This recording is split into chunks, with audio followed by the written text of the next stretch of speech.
kalau dilihat-lihat kondisi ini licin sekali, bagus. Apalagi ya? untuk pemakai motor itu. Sekarang dia kemarin dia pakai gigi 2. Sekarang langsung gigi 4. Ser.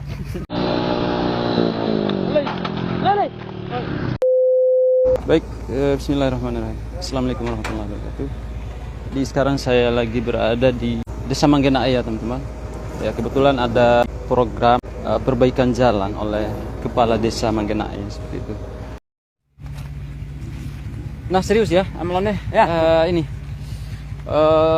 proses pengerjaan jalan ini sendiri kan sudah berlangsung 3 hari kurang lebih ya, kurang lebih 5 hari ya. Nah, banyak keluh kesan pada saat kita kerja nih. Pada saat mulai dari awal pertama kita naik ternyata tidak didukung oleh cuaca.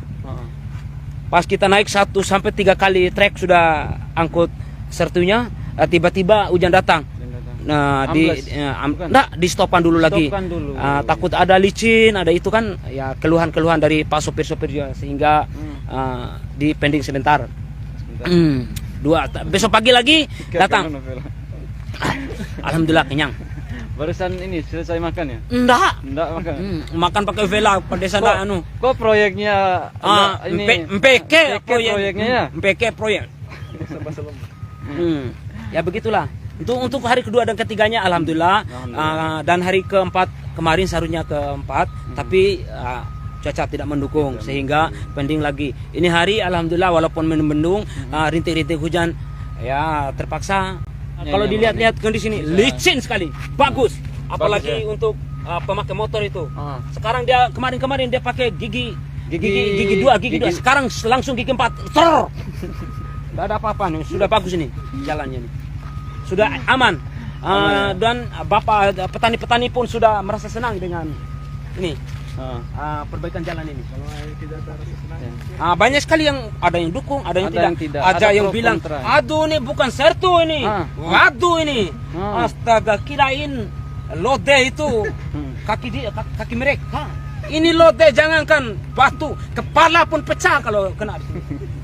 Sudah cim semua nih kan, sudah tertanam semua kan. Nah kira-kira perbandingannya sertu gunung sama ini sertu kali sungai seperti itu, mana yang kekuatannya? Kekuatannya lebih bagus di kali yang di kali. Kalau yang dipecah-pecahkan di batu itu terkadang orang mengeluh karena lemenya waduk itu pecah, lemenya waduk sehingga pecah motor orang itu. Gitu. Lembah Ade Perdesa selaku. Lembah Ade, saya sebagai pengawas. Saya sebagai pengawas. Gimana sejauh ini kinerja kades kita ini? Inilah yang membuat saya banyak juga pikiran. Kagum sekali. Tapi banyak juga yang tidak kagum dengan pro kontra ya. Biasa dalam hal kepemimpinan itu kan ada pro kontranya. Salah, apalagi ada sedikit timbun air di situ kan. Sedikit itu banyak sekali masyarakat yang tidak begitulah. Sehingga masyarakat yang lalu lalang menuju ke ladangnya ke gunung, ke ladangnya masing-masing, ke jagungnya itu banyak yang mengeluh karena ada genangan air di situ. Awas.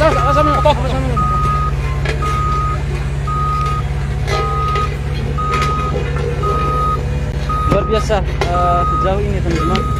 Jadi proses pengerjaan jalan di Cafalembah ya. Alhamdulillah sudah rampung ya 90% sekarang. Jadi sini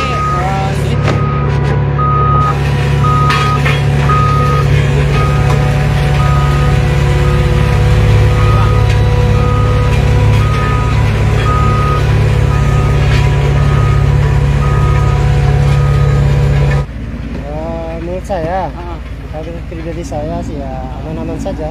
Aman ya Bang ya? Bandingkan kemarinnya terlampau licin ya atau gimana? Cuman ada masukan atau apa? Tidak ada masukan, ini cuman ada sedikit cara pembuangan air itu. Di Paris itu yang membuat saya gimana cara pembuangan air itu aja kendalanya. Kalau ini sih aman saja. Nanti saya konfirmasikan di pihak Pak Jokowi. Bang, makasih.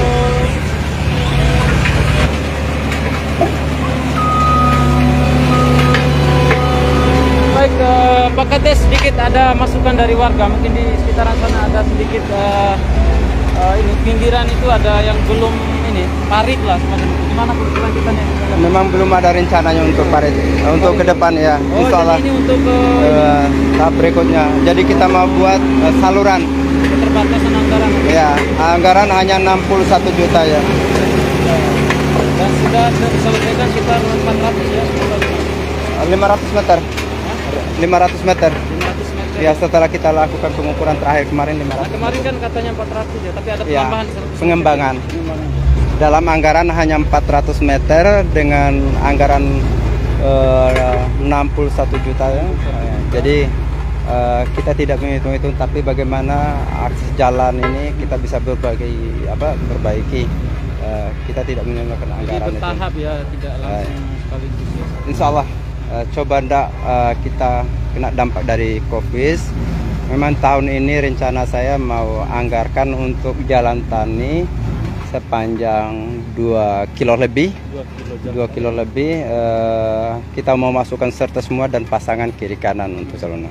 Tapi karena kita ini dalam kena bencana COVID-19, maka anggaran kita terbatas. Dialihkan atau gimana itu Pak Kades sejauh ini?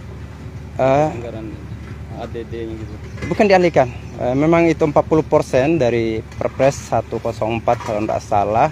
Jadi 40% tidak bisa kita gugat, tetap itu 40%. Jadi ini untuk kegiatan ketahanan pangan. Anggaran ini ada sub bidang ketahanan pangan. Jadi itu sisa dari itu. Nah, ada enggak rencana-rencana lain Pak Kades sendiri selain perbaikan jalan tani, ada enggak untuk pengembangan ke pemberdayaan masyarakat kira-kira dari Pak Kades untuk ke depan? Insya Allah tahun ini ada 2 item pekerjaan fisik, yaitu ini jalan tani dengan anggaran 61 juta dari bidang ketahanan pangan. Kemudian alhamdulillah juga tahun ini kita akan melakukan penghijauan kembali lahan-lahan yang pernah digundul. Jadi setelah panen jagung ini kita langsung tanam dengan tanaman buah, yaitu durian, rambutan, dan sawo. Alhamdulillah tadi pagi sekitar jam 9 saya udah menerima bibit dari di Mataram, udah di drop ke Dompu, sekarang udah ada di rumah saya. Alhamdulillah. Oh, ya. Jadi kita melakukan pembagian nanti setelah masyarakat memanen jagung. Ya. Kita langsung dengan kegiatan. Mudah-mudahan kalaupun ada kesempatan Bapak Bupati, Sekda Dompu, Camat ya dengan KPH Pertanian, kita akan undang semua untuk melakukan penanaman perdana. Berapa pohon kira-kira itu? Itu 800 pohon yang kita mampu menyiapkan anggaran itu. Banyak durian. Penghijauannya berapa hektar?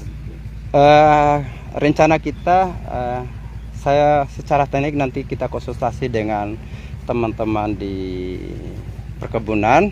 Jaraknya berapa satu pohon itu? Jadi antara durian, rambutan, sawo sama manggis yang datang. Untuk durian alhamdulillah 400 pohon dengan volume atau tingginya lebih kurang 2 meter lebih. Sudah disiapkan. Nah, ini Pak Kades, sejauh ini kan 2 periode ya, artinya tidak terlepas dari kepercayaan masyarakat ya. Jadi pertanyaan saya yang terakhir, kira-kira ada enggak keinginan untuk mencalonkan diri untuk melanjutkan ke kandidat calon kepala desa selanjutnya, atau enggak ada pengembangan lain, misalnya calon dewan seperti itu kira-kira? Jangan dulu yang itu, kita selesaikan tugas dulu sampai akhir masa jabatan. Mudah-mudahan jauh dari halangan rintangan sampai akhir masa jabatan ini. Untuk kedepannya kita lihat situasinya. Kalau memang ada adik-adik atau generasi muda yang ingin tampil dengan tujuan sama-sama ingin membangun desa, ya apa salahnya diberi kesempatan mereka. Saya juga belum berani mengambil suatu kesimpulan apakah maju atau tidak, tapi itu masih jauh, masih ada 1 tahun lebih lah, lebih kurang 1 tahun lebih. Jadi kita kerjakan dulu apa yang diharapkan atau keinginan masyarakat dengan masa jabatan sekarang. Itu saja mungkin Pak Kades. Ya, makasih. Selamat bekerja, semoga Amin, lancar amin. semuanya Pak Kades. Amin. Selesai dulu ya teman-teman.